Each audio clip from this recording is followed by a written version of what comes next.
18 কোটি দেশের মানুষ এখানে, পৃথিবীর যত বড়ই শক্তিধর দেশ হোক, তারা যদি মনে করে এদেরকে আমরা নিয়ন্ত্রণে রাখবো, বশে রাখবো, এদেরকে আমরা দমিয়ে রাখবো, এদের উপর আমরা মাতবরি করব, এদেশের মানুষ সেটা কোনোদিনই সহ্য করেনি, এখনও সহ্য করবে না। এই দেশের মানুষই নির্ধারণ করবে তাদের শাসক কে হবে।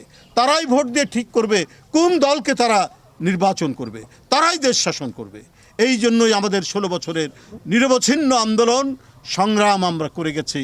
আমরা নিজেরা বুকে গুলি বরণ করেছি, আমরা নিপীড়নের শিকার হয়েছি, অত্যাচারের শিকার হয়েছি, তারপরেও শেখ হাসিনার কাছে কেউ আত্মসমর্পণ করেনি। বন্ধুরা আমার, আমি আবারও এখানে যে তাহের ঠাকুরের বাসায় আমরা এসেছি, আমরা তার প্রতি সহমর্মিতা জ্ঞাপন করছি। আমরা তার আজকের অসুস্থ হওয়ার কারণে তার পরিবার যে ব্যথিত, আমরা সমব্যথী। বাংলাদেশ জাতীয়তাবাদী দল তাদের পাশে থাকবে